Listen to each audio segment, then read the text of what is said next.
निश्चय से तो नहीं होता, लेकिन व्यवहार से होता है ना। निश्चय से भय का मतलब यह है कि जैसे उसके ऊपर कोई भी आपत्ति आती है तो वो तुरंत अपने भाव में आ जाता है, भाई ठीक है जो भी है अपने कर्म का उदय है, हम उसको सहन कर लेंगे, है ना। जन्म मरण की भी अगर स्थिति बन जाती तो भी समझ लेता है, भाई ठीक है जन्म मरण तो चलता रहता है, हो जाएगा, उसको भी वो समझ लेता है। व्यवहार भय क्या होता है, वो हमारी अपनी एक मेंटलिटी पे डिपेंड करता है ना। मान के चलो अगर हम यहाँ पर छिपकली प्लास्टिक की एकदम से फेंक, माने हम नहीं फेंकेंगे, किसी ने मान लो फेंक दी है ना, प्लास्टिक की छिपकली जानते हो ना है, या कोई मान लो सर्प है ना, तो इसमें फिर सम्यक दर्शन नहीं देखा जाता कोई भी जीव होगा वो एकदम से उसको, हाँ बचेगा, उससे अपने आप को दूर हटाएगा, उससे अपने आप को एकदम से, हाँ मतलब एकदम से अब वो अपने आप को दूर हटाएगा तो भय ही तो हुआ। तो इसको कहते हैं व्यवहार से। तो सम्यक दृष्टि जीव को इस तरीके की छोटे मोटे ये जो व्यवहार से होने वाले ये जो भय हैं ये तो होते हैं, है ना। अचानक से कोई भी आपको एकदम से आपके सामने कोई गन लेके खड़ा हो जाए, कितना ही बड़ा सम्यक दृष्टि हो समझ में आ रहा ना तो भय होना ये व्यवहार से है, लेकिन वो अगर उसके लिए किसी भी तरह की आपत्ति का कारण बन रहा है तो अगले क्षण वो अपने आप को संभाल करके अपनी मेंटलिटी बदल लेता है, ये होता है। तो व्यवहार भय इसी तरह का कहलाता है ना।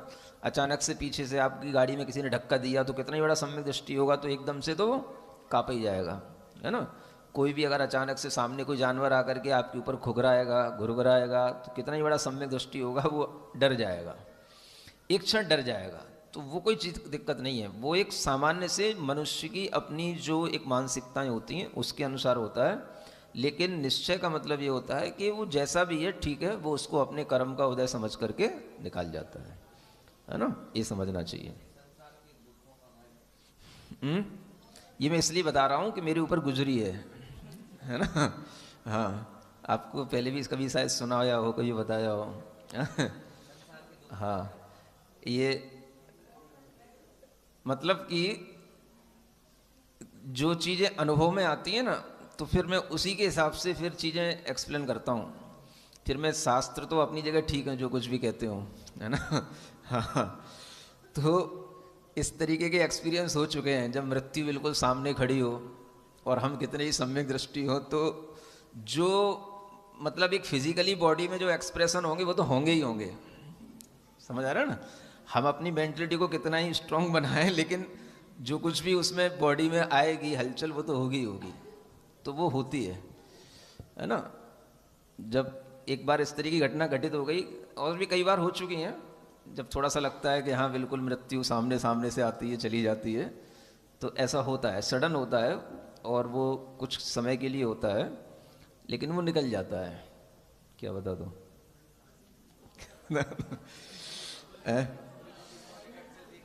हाँ मतलब एक बार की उस समय की बात है जब मैं कुंडपुर ग्राम जो बिहार में है पटना के पास, वहाँ से गुजर रहा था, तो वापस कुंडपुर से इधर पटना की ओर आ रहा था। तो उस समय और भी साधु थे साथ में और हमसे बड़े भी थे, और 4 साधु थे उस समय पर, और श्रावक जो है उस समय पर थोड़े साथ में कम थे, उस रोड पर किसी का आना जाना होता नहीं था। तो अब वहाँ से जब गुजर रहे थे तो 3 साधु आगे थे, हम अकेले पीछे थे, साथ में कोई 1-2 लोग थे। तो अचानक से एक दुकान के पास में मैं दूर से देखता हूँ कि एक व्यक्ति ने जो है किसी ने उन 3 साधुओं से आगे कुछ बातचीत की और फिर उसके बाद में वो कुछ गुस्सा होकर के अपनी दुकान पे आ गया, और डिस्टेंस थी थोड़ा सा 100-150 मीटर की, तो भी दिख रहा था। अब वो फिर ये समझ आया कि अब मैं जैसे आगे जा रहा हूँ तो उसकी गुस्सा अभी बनी हुई है। तो वो दुकान पे गया और एक अच्छी सी जैसे कटारियाँ वगैरह होती है ना, कटारी जो वहाँ पर तो ये सब चीज़ें कॉमन होती हैं, सब मुर्गे मुर्गी मछलियाँ सब यूँ करते रहते हैं, तो वो निकाल लाया और वो जो है ऐसा हथियार था, वो सामने जो है ला करके और उसी रोड पर खड़ा हो गया जिस पे मैं आगे उससे पास होने वाला था। तो बस अब जब देखा कि हाँ ये जो है सामने ऐसा कुछ लेकर के खड़ा है, बहुत तेज़ तेज़ गाली बक रहा है, उसके पास तो 2-3 भी हैं, हमारे पास तो कोई भी नहीं है, एक ब्रह्मचारी था, एक ले दे करके।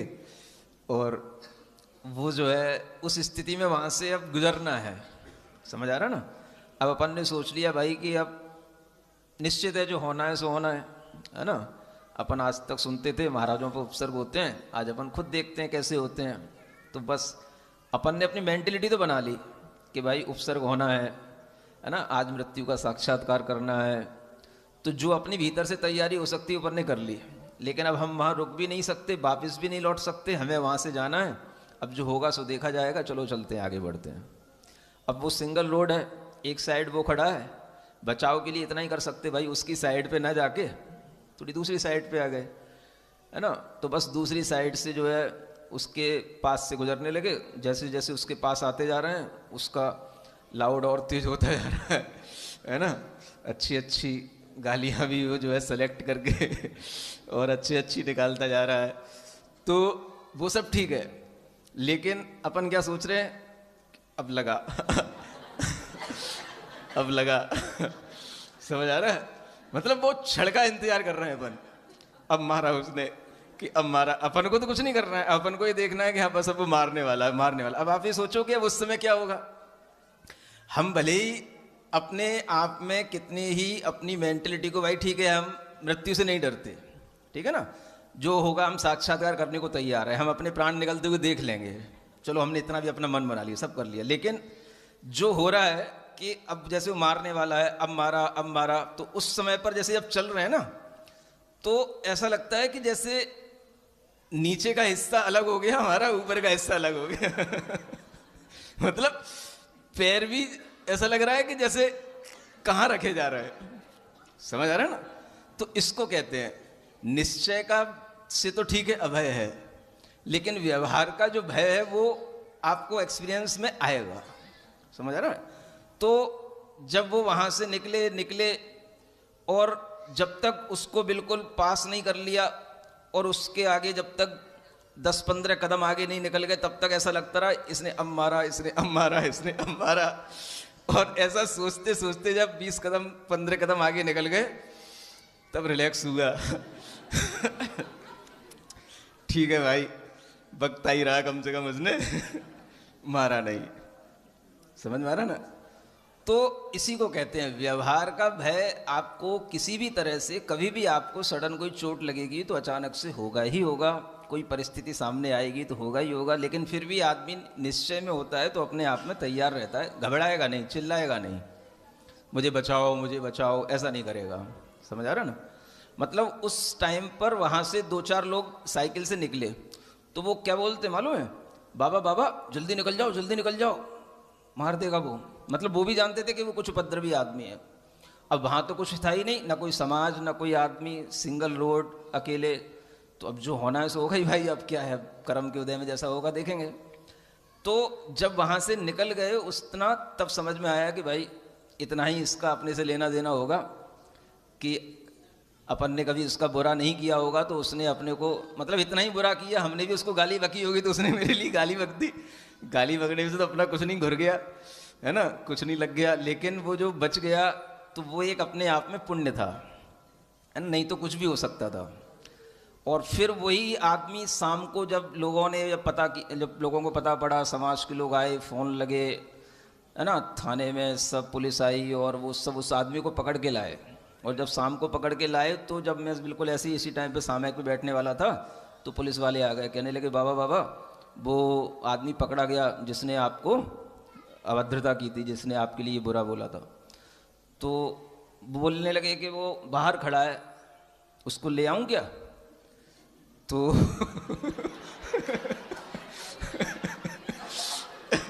क्यों तो मन में भाव आया कि ठीक है। अब उस समय तो उसको ढंग से देख नहीं पाया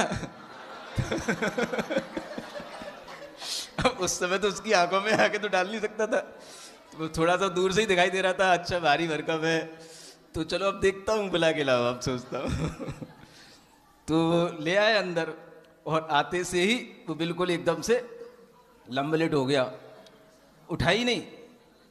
हाँ, कुछ तो मुझे लगता है उसकी पहले से मरम्मत पुलिस वालों ने कर दी थी तो वो तो लम्बलेट हो गया आगे और बिल्कुल ऐसे ही पड़ा रहा। फिर मैंने कहा भाई कुछ सेकंड पड़ा रहा, फिर उठाओ तो इसको। तो फिर वो उठा तो फिर उससे मैंने पूछा क्यों भाई क्या नाम है, सबसे पहले मैं यही पूछता हूँ तो कहने लगा आलोक सिंह यादव, है ना।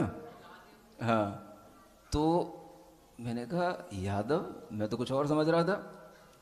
तो तुमने ऐसा उस समय पर क्यों किया, क्या कर रहे थे उस समय पर, इतनी उत्तेजना क्यों थी? तो कहने लगा मुझे मेरे साथ के जो लोग थे ना उनने उकसा दिया, देख अकेला बाबा जा रहा है तो कुछ नहीं कर सकता और ये और वो है, तो उनने उकसा दिया तो मैं इसलिए कर रहा था। तो फिर मैंने उससे पूछा कि ऐसा तो हो ही नहीं सकता कि तू बिल्कुल नॉर्मल हो, उस समय बहुत उत्तेजना में दिख रहा था, जरूर कुछ पिए होगा। तो कहने लगा नहीं मैं पीता नहीं, पिए कुछ नहीं। मैंने कहा इसके बिना हो ही नहीं सकता इतनी उत्तेजना। तो कहने लगा हाँ मैं गांजा पिए था। भाई कुछ भी सही, गांजा भी तो नशा ही होता है। फिर उससे इस तरीके से जब बात की तो पुलिस वालों ने कह रखा था बाबा आप जो कहोगे वो दंड दूंगा इसको, उसके सामने भी मुझसे कह रखा था। तो अब उससे कहा, तो फिर उसको समझाया तो उसने गांजा का त्याग किया, जो नॉनवेज खाता था उसका त्याग किया। और फिर मैंने उसको कहा कि देखो इस रास्ते पर, उसने खुद बताया कि इस रास्ते पर कभी ऐसे नग्न साधु आते नहीं थे। तो मैंने कहा कि ये सब महावीर भगवान की जो जन्मभूमि है वो महावीर भगवान ऐसे ही थे, इसलिए उनके दर्शन करने के लिए साधु जाते हैं। आगे भी जब कभी आएँ तो अब तुम हमेशा उनके प्रति नम्र रहना और उनको नमस्कार करके उनकी सेवा का भाव रखना, कभी भी वो तुम्हारे लिए कोई भी उपद्रव नहीं करते, तुम भी किसी तरह का उपद्रव नहीं करना। तो ये सब बातें वो मान गया।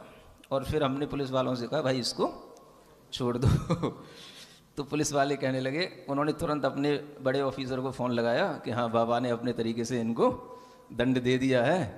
तो उन्होंने उसको छोड़ दिया। फिर पुलिस वाले कहने लगे हाँ हमें मालूम था आप ऐसा ही करोगे आपका क्षमा धर्म है, आप तो यही करोगे तो इस तरीके के इंसिडेंट होते हैं। और उनसे भी जो है कुछ लोग, अगर मान लो अब उसके अंदर कुछ था तो निकल गया, जो भी उसके अंदर मतलब किसी तरह का गुस्सा था तो वो भी शांत तो हो ही गया ना, और नुकसान हुए बिना हो गया। तो ये भी कहीं ना कहीं कुछ कर्म के फलों से ही कोई संयोग अपने आप बन जाते हैं और चल जाता है। तो कहने का मतलब ये है कि सम्यक दृष्टि जीव किसी भी तरह की जो भी आपत्तियां आती हैं तो उनको अपने कर्म फल को समझ करके सहन तो कर लेता है, लेकिन व्यवहारिकता में थोड़ी विचलन हो जाना कोई बड़ी बात नहीं होती है, ये कहने का मतलब है ना। चलो टाइम काफ़ी हो